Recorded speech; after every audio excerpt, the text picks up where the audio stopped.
May I have your attention, please? The following is not the real Jeff Foxworthy. If you do more splits than a gymnast, you might be a beekeeper. If you use a queen clip to keep your hair out of your face during hive inspection, you might be a beekeeper. If the parking lot valet says, "What's this sticky stuff on your door handles?" you might be a beekeeper.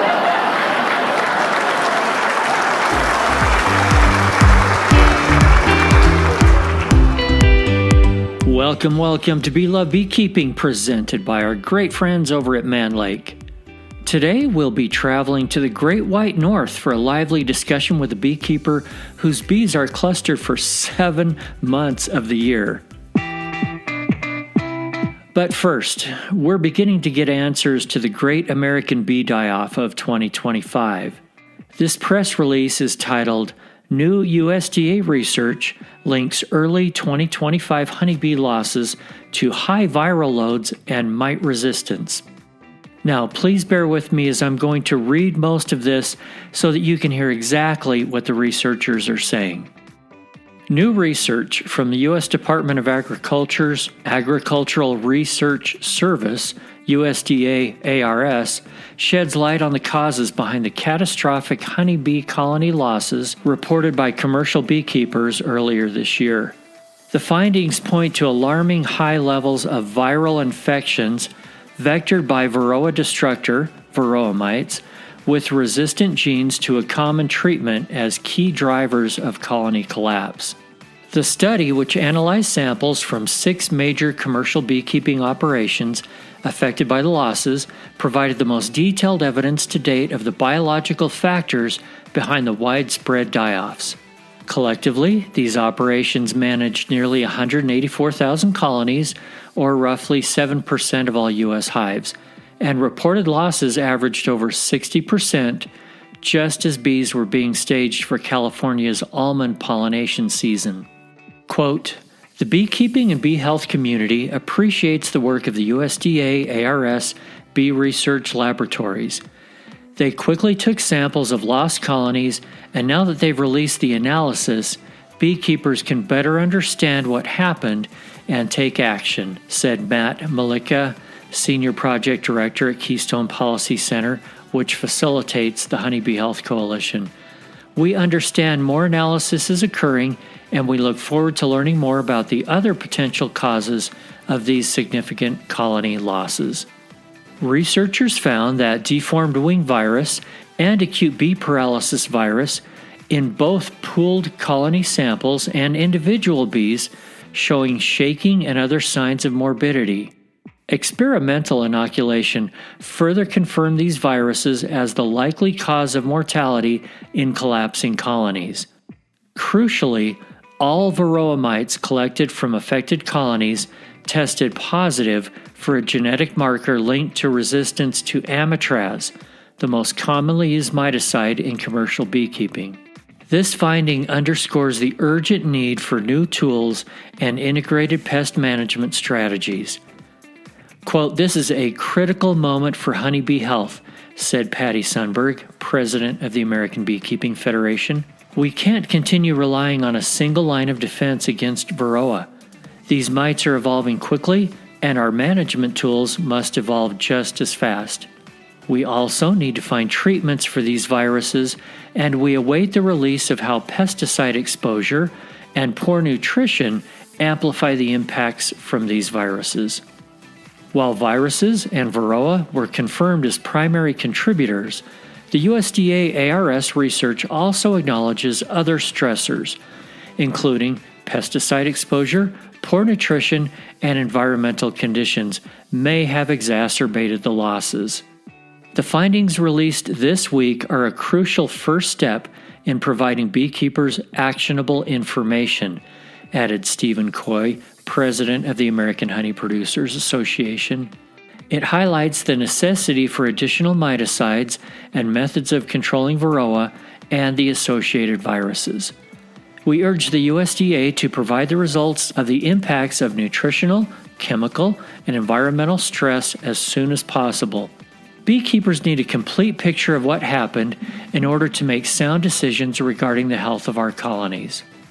In 2021, the Honeybee Health Coalition published Guide to Varroa Mite Controls for Commercial Beekeeping Operations, which laid out a vision that addresses the risks of amitraz resistance created by off-label use.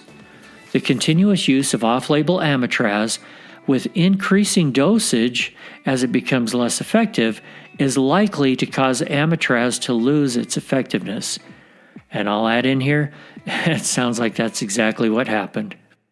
The USDA ARS researchers have submitted a manuscript to a scientific journal for peer review.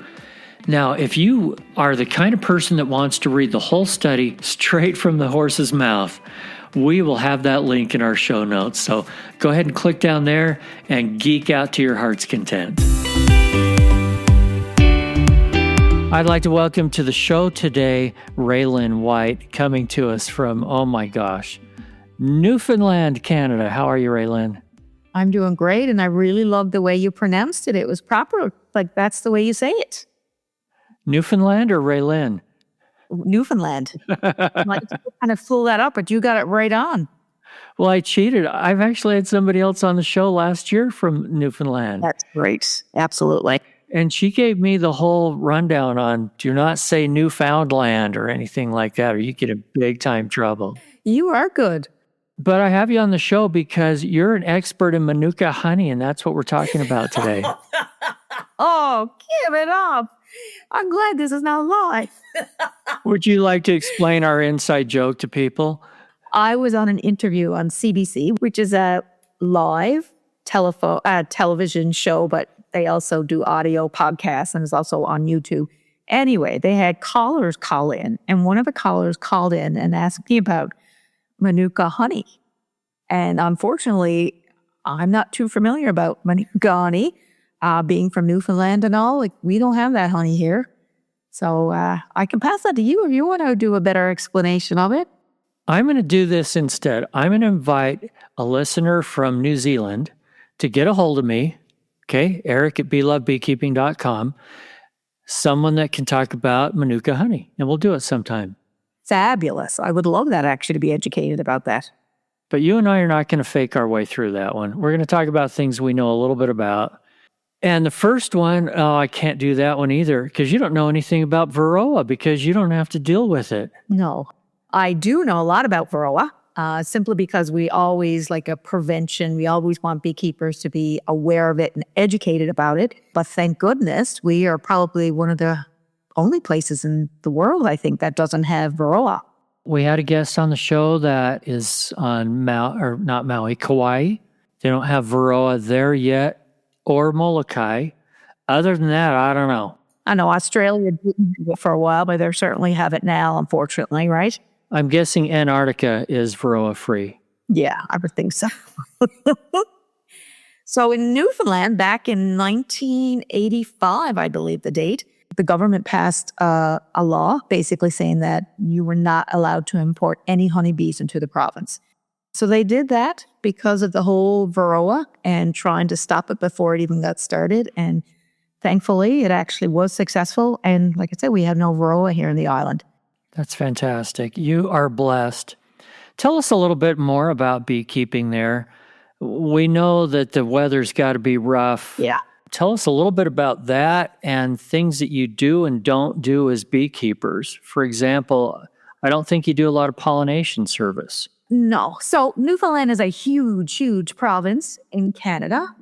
It is over 500,000 people, but it's more land than people. So most people are actually in the Newfoundland, in the St. John's and surrounding area, not so much all over. So we have a lot of land that's not even used.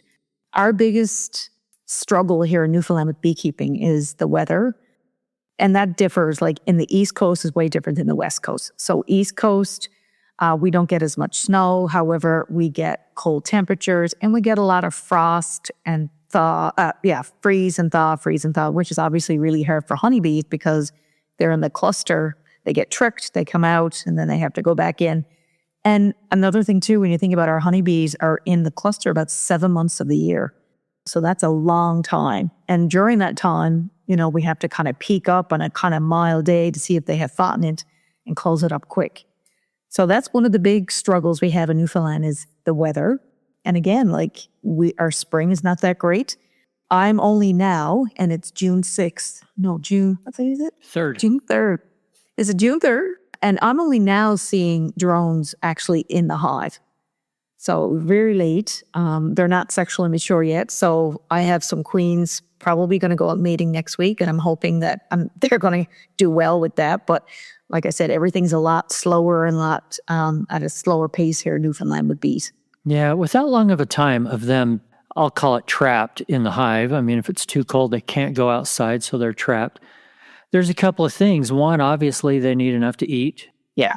So I'd like to hear about what you feed them. But are there problems with the fact that they can't take a cleansing flight for months? Okay, so the eating part. So I really encourage beekeepers, new and seasoned beekeepers, that they have 100 pounds of honey going into their hive every winter. And when you think about it, that's not just a winter, that's 7 months basically that's what they have to chow down on for that amount of time. On top of that, I also, when we're getting into March, I often say that's the real high month that we get a lot of losses simply because bees run out of food. So I'm often encouraging people, go check to make sure they have. I mean, I'm not saying you obviously cannot go up and do a hive check and see if they have honey because it's too cold, but I would always make sure March that they have some fontanate and constantly put fontanate right on until probably the first week in May. So that's the feeding part. And yes, you're right. In regards to being trapped in a box, they are very much so. Usually in April, sometimes we have warmer days. I often joke that we are, through school and stuff I've learned, honeybees don't come out, 12 to 15 degrees. However, bees in Newfoundland are flying free at probably 6. They're very different bees. They're very hardy bees. They're very acclimatized to our weather and temperature. So there's nothing that's seeing bees flying around at 6 degrees. So we get a kind of a warm day in April.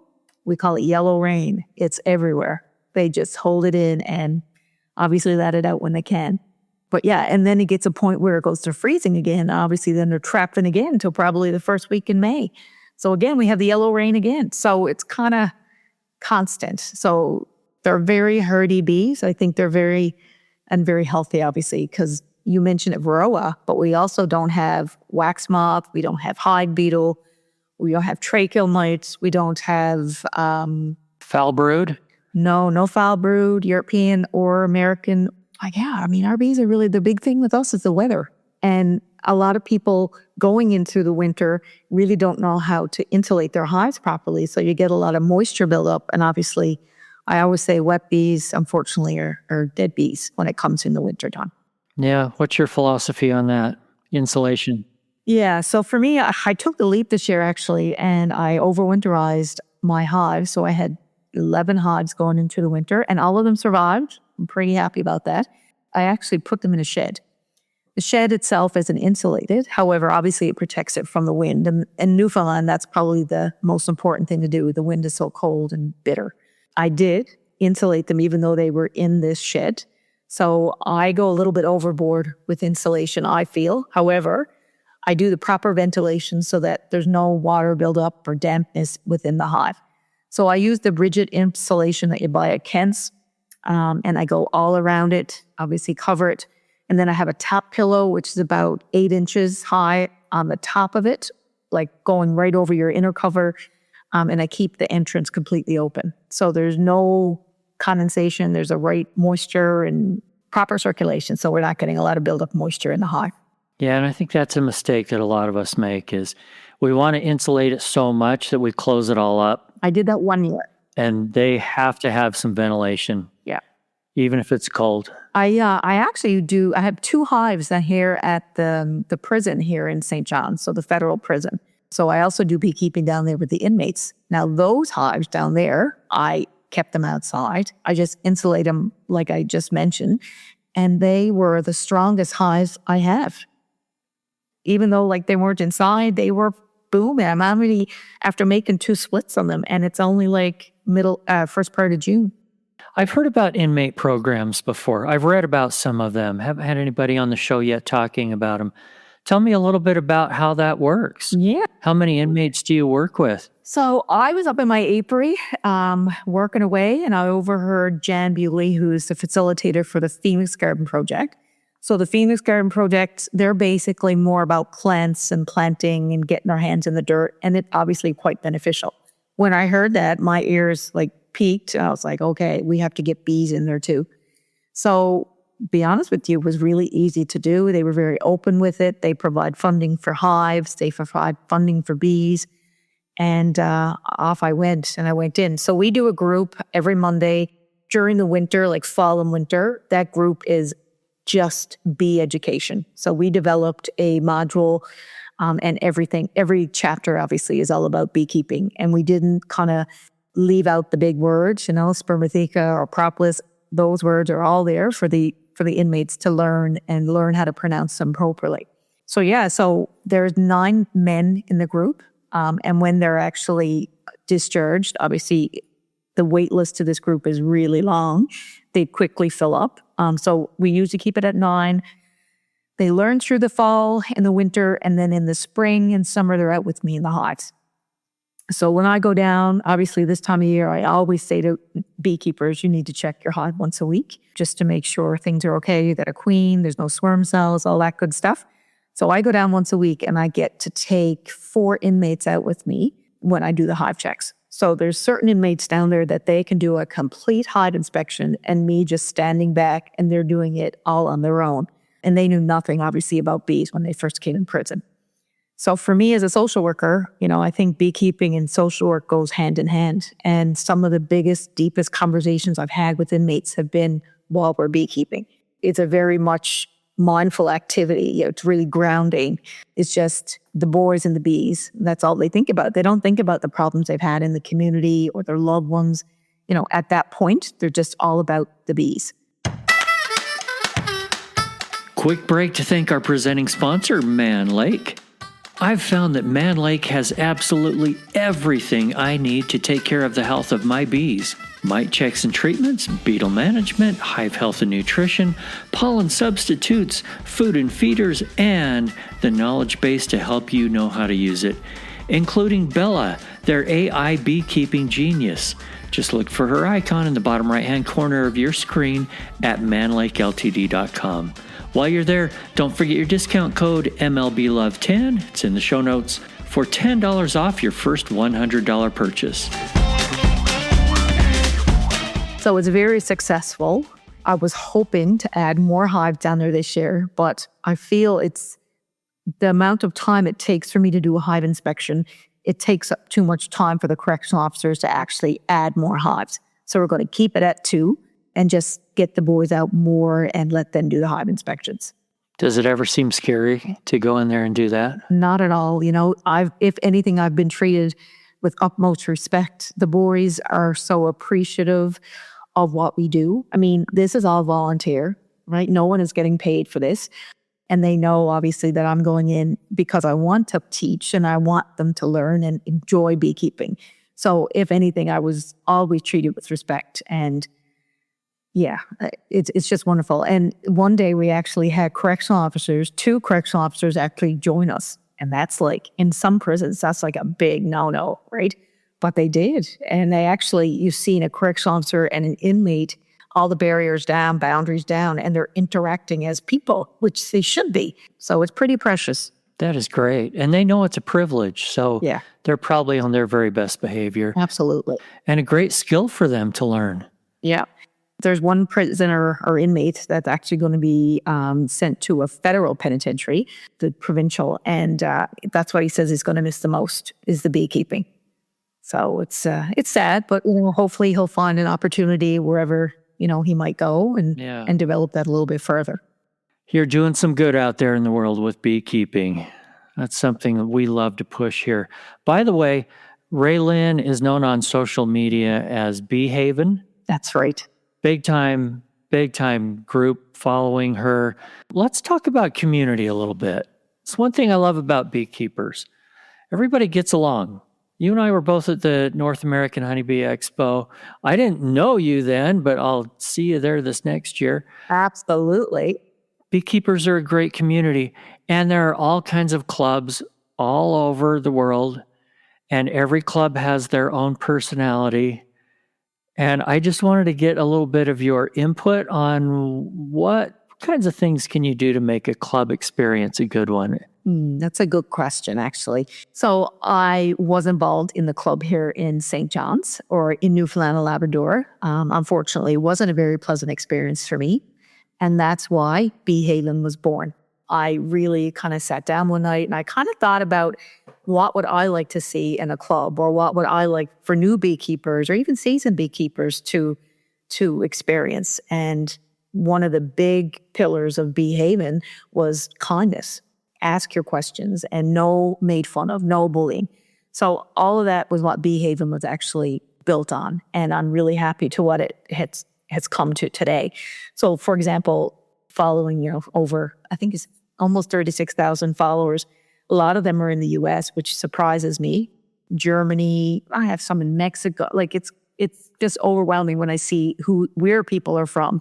But the group is such a community group. And we have beekeepers, seasoned beekeepers, answering questions of new beekeepers. I don't have to do a thing. It's almost like it's rolling on its own now. Like the rules are set, the boundaries are up, and it's just totally beekeeping, and it's respectful, and it's a very educated place to be. But what about clubs? You said you didn't have a great experience, and you don't have to go into detail because we don't want to slam on anybody here, but No. maybe teach us what is good citizenship in a club.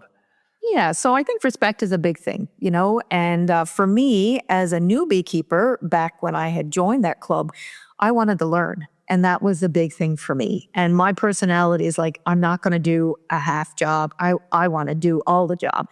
So when I started beekeeping, I wanted to know as much information as I could and as much education. So then I sought out the University of Montana beekeeping program, and I enrolled in that very tough course, very educational course. I loved it.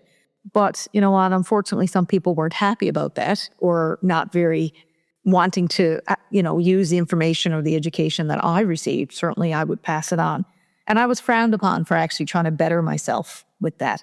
So that didn't sit well with me. A lot of conversations with my hubby. And, as a social worker, again, didn't feel that it was appropriate or the right way to treat a person. So again, that's when I kind of uprooted, and I haven't looked back. And since I've kind of went on my own and started up Beehaven, I think I've enjoyed beekeeping so much more. It's not about drama. It's not about, who's better than who. It's about camaraderie. It's about respect and just learning from each other. And I'm glad you mentioned about the Bee Expo, because that's what I feel here. When I walked in through the Bee Expo the first day, it was just such a warm feeling, and everybody was in a great spirit. You could talk about bees for like 8 hours and no one would think you were a geek. Like, it was cool to be able to have those conversations. And you know what? You could have had the most successful YouTuber there. And when you approached them, they were just like you've known them for years. That's my experience anyway. But I cannot wait to go back and see some of those guys next year. Cayman puts on a good show, and a lot of good people go. And it was worth going to. So there's your free plug, Cayman. Oh, Cayman's a good guy. He doesn't give me free entrance, but we'll plug it anyway. Yeah. But yeah, I've heard horror stories from people around our country. Some love their bee club. Some have been like, oh, there was this big war between treatment-free people and people that really think you have to treat a lot, because there are a lot of different philosophies in beekeeping. And so I'm with you. Let's just show respect and realize that everybody does things a little bit different, and that's okay. Yes, right? Exactly. And I think we have a lot to learn from bees. When you think about the hive and how they work together, and they respect one another, you know what? I think there's a lot of lessons we can learn from the beehives on what they do and how they build a hive and make it strong. So speaking of social media, one thing that I saw on your Facebook page just recently was something about queen cups versus queen cells and helping people understand the difference and what they mean. Would you give us a little 101 on that? I really enjoy that topic very much. And again, more geared towards, the beginner beekeepers, because I remember when I was starting, if I saw a bunch of swarm cells, I didn't know they were swarm cells. It just never dawned on me. And again, as a new beekeeper, you try and educate yourself as much as you can before you get your bees, but obviously you're not going to learn everything. I mean, everybody learns every day about beekeeping, something new. So yes, the difference between a cup and an actual cell or a supersedure cell or a swarm cell, big differences. The queen cups, to me, when I think of a queen cup, I think of practicing. So honeybees are always practicing if mom dies or if mom becomes sick and how to replace. So queen cups, to me, they're practicing. I used to always think, oh my gosh, to building queen cups, there's something wrong. I got to have a look. That's not always the case. When you see a queen cup with an egg or a larvae in it, yeah, that's when you start to have to worry and wonder what's going on. Even worry more or wonder more if you think you have a very good laying queen, very healthy queen, and you start seeing queen cups. And a lot of people, discuss the fact of the placement of queen cells or the placement of queen cups. To me, typically, swarm cells are supposed to be at the bottom of the frame. Supersedure cells would be in the middle of the frame. Obviously, bees are going to throw curveballs every now and then. They're not going to follow that book always. However, just recently I had a new follower reach out to me and said, you know what? I have something very similar in my hive. And the picture was a bunch of swarm cells on the bottom of a frame. So I messaged her privately and had a good chat with her and, kind of gave her directions as what I would do if it was my hive. And sure enough, it was swarm cells. And she went out yesterday morning and she actually made a split. She took the swarm cells from the bottom box, put it in the top box, separated them, bang, she's got 2 hives. And hopefully, the swarm tendency has been gone. Can be a very confusing topic to new beekeepers, the difference between the 2 different cells. For those that don't understand yet what they look like, explain the difference in what they look like so they know which one is a cup versus a cell. So the swarm cells and the supersedure cell obviously looks the same. It's like I always compare it to like a peanut. Those old-fashioned peanuts you used to crack and eat. Exactly, that's what it looks like.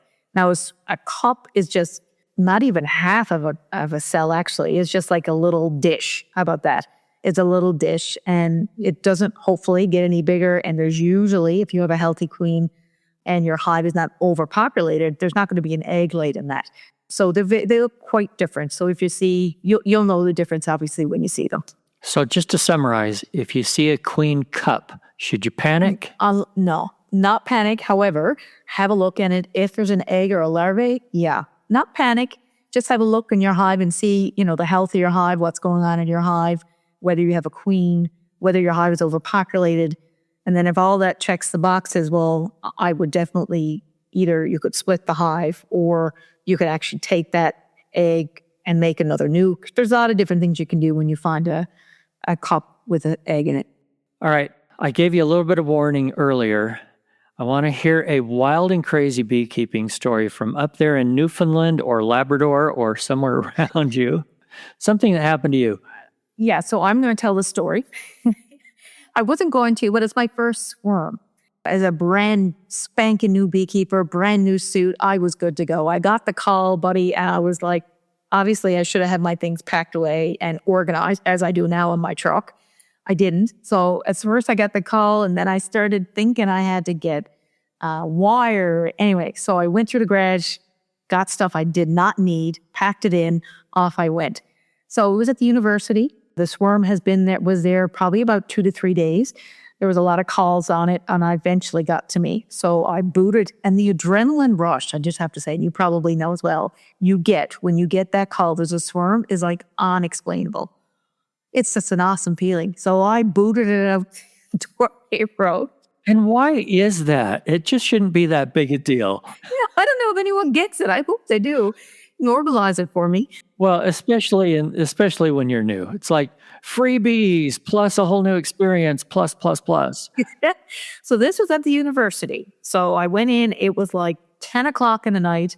There wasn't a person to be in sight. It was a pretty scary place in the dark, but I went and they had all this, the police tape, don't cross. They had all that around the swarm.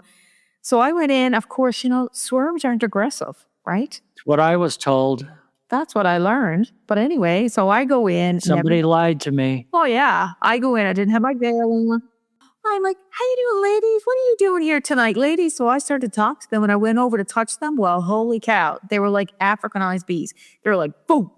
So I booted it over to the Jeep, and I got my veil on, and I tell you, they weren't friendly at all. And anyway, the tree, it was just a different tree. It wasn't a tree I could shake. It was this big old tree, and they were like stuck in the middle of it. How in the heck do I get them out of there? So you know what? I got the hands going, and I just scooped them, scoop by scoop, put them in the box. Eventually, obviously, the queen was in there, and all of them walked in. But afterwards, I was told, I wish I had known this information before I went, that the bees were there probably 3 days. And it was drizzly. So obviously they were super cranky, they were cold, and they were hungry. So all that's a recipe for mean bees. I just wish I had known that before. However, lesson learned, I will never approach a swarm without my veil on ever again. And I often say to people, you really need to wear your bee suit going after a swarm. Now, not everybody feels that way, but I guess I learned the hard way. I'll always wear my bee suit. Okay, now we've all seen people on YouTube that are all done up, have perfect makeup and everything, and no bee suit whatsoever, no protective gear, and they go in there for those swarms. Would you please explain how they can do that? And is it a good idea for beginners, by the way? So I'm not going to get in trouble, am I?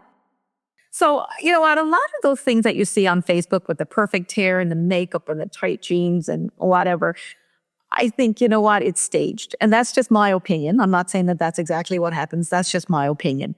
When they can go in and this board comes really easy off the floor to expose this, 5 frame or 5 thing of wax of hive, like it doesn't happen that easy. I just think of some of the states that I get in when I'm beekeeping, like, holy cow, like it's not fit. So when you go in perfect and their nails done, these people have their nails done. I had no idea. I think it's very staged. That's just my opinion. My opinion is they've checked out that swarm first. Yeah. If they were smart, they checked it out first. If they were doing a cutout, they did the cutting the day before, so the bees have calmed back down. Yeah.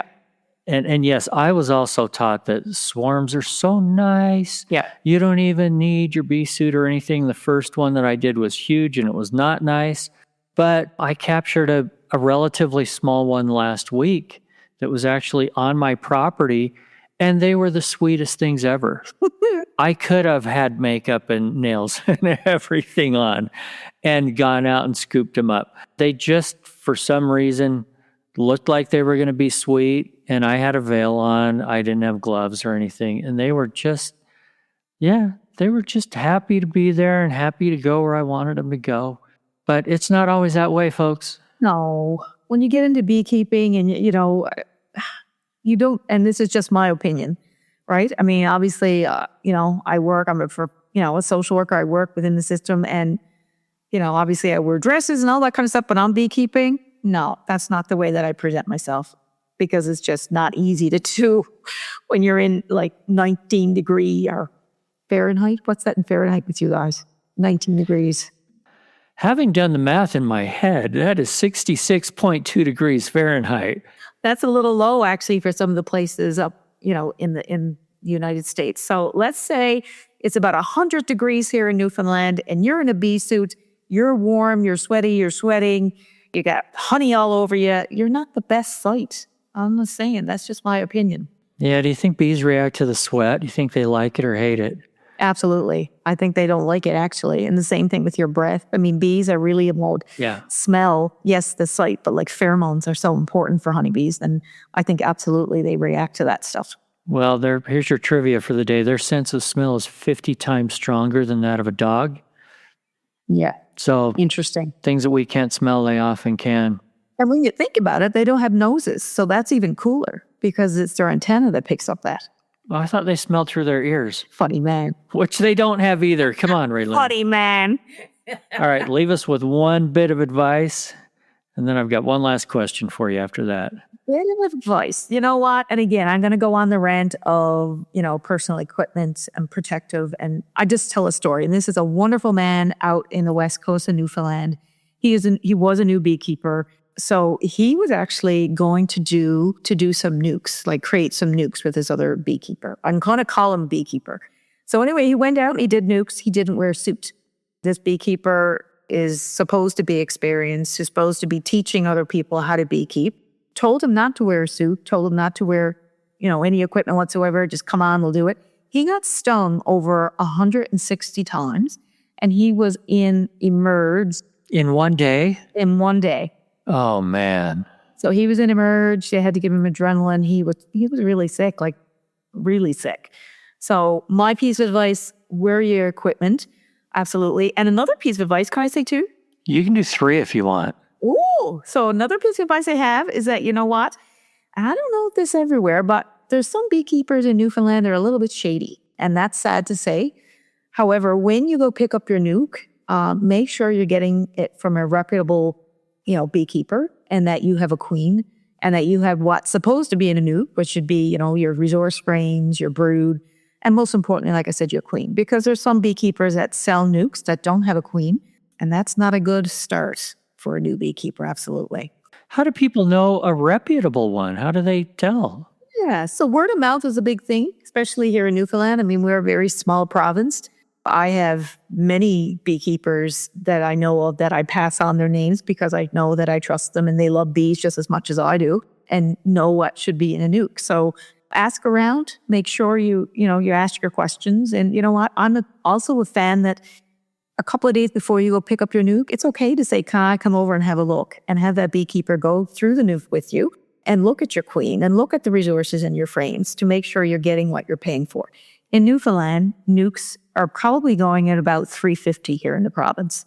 I'm not sure. And that's Canadian. That's a lot. Yeah. So it is. Well, that's Canadian. So that's like $100 US, right? Yeah. Yeah. I'm exaggerating there. It's not that bad of an exchange rate. It is. Oh, it's pretty bad. Let me do some math, Raylynn. It's 0.73. So now that I've done my math via Google, about $255. And I see them anywhere from 150 to 200 plus here. So okay, yeah. So that's a little on the high side for what we see, but they're different everywhere. Okay. And I think, with Newfoundland, you're not allowed to import honeybees. So when you are starting off, you have to try to find a beekeeper within the province that are willing to sell you bees. I remember when I started, I had this wonderful, and I really look up to him, Peter Armitage here in the city. And he sold me my bees. And he had an interview with me actually before he let me take the bees. So I thought that was pretty cool. Good for him. Yeah, he's a wonderful beekeeper. I look up to him. He's a mentor for sure. And I remember that. And he had to, there was requirements. You had to have a course. And it was great. Good. Yeah, I agree. All right, advice number 3. Get a mentor. Perfect. Yep, big time. Yeah. A lot of people, and you know what? On the site, I get a lot of questions around the day, and I absolutely love it. And I try to get to every single one of them. I've actually done first hive inspections with people over FaceTime. I mean, it's just, unfortunately, that's the way it is sometimes. And if there's nobody around, you know what? I'm always up for help. But yeah, so make sure try to find yourself a reputable beekeeper as a mentor that is going to nurture you, respect you, encourage you, not kind of talk down to you or tell you how to do it. Because everyone beekeeps differently. Rae Lynn can be found at Bee Haven all over the place online. And hey, we just might put a link in the show notes too. Thank you for having me. It was great to have a conversation. Hey, I still have one last question for you. You cannot get away this easy. Sure. But I can tell from our previous conversation also that you really love bees. Absolutely. Tell us why. What is it about them? Oh, I absolutely love bees. So I saw a thing, I put it on my Facebook site actually, and it was like, I'm in a relationship with honeybees. And that explains it for me perfectly. I love building bees. I love making healthy bees. There's nothing like going up in the morning in my apiary and just hearing them buzz and watching them going in and out of the hive. I don't know. It's just something about bees that's so relaxing and it's therapeutic. It's really good for your mental health. And I also love how it brings people together. So you have a bunch of people in a room, you don't know anything about them. As soon as a bee comes up, if they're beekeepers, obviously, the conversations start. And it's the best conversations you'll ever have. Like when you go into, like I said, the bee expo, these people, everyone was strangers when you first walk in. But I'll tell you, by the end of the bee expo, everyone's like your friend. It's wonderful how it brings people together. Awesome. All right. Thanks a lot, Rae Lynn. Thank you. Thanks again for joining us here on Bee Love Beekeeping, presented by Man Lake. Remember right now to follow or subscribe and share this podcast. Also, a quick shout out to Vita Bee Health for their support. Vita's Varroa control range of products includes Apistan, Apigard, and now Viroxan, extended release oxalic acid strips. Thanks, guys. And remember, if you're not just in it for the honey or the money, you're in it for the love. See you next week.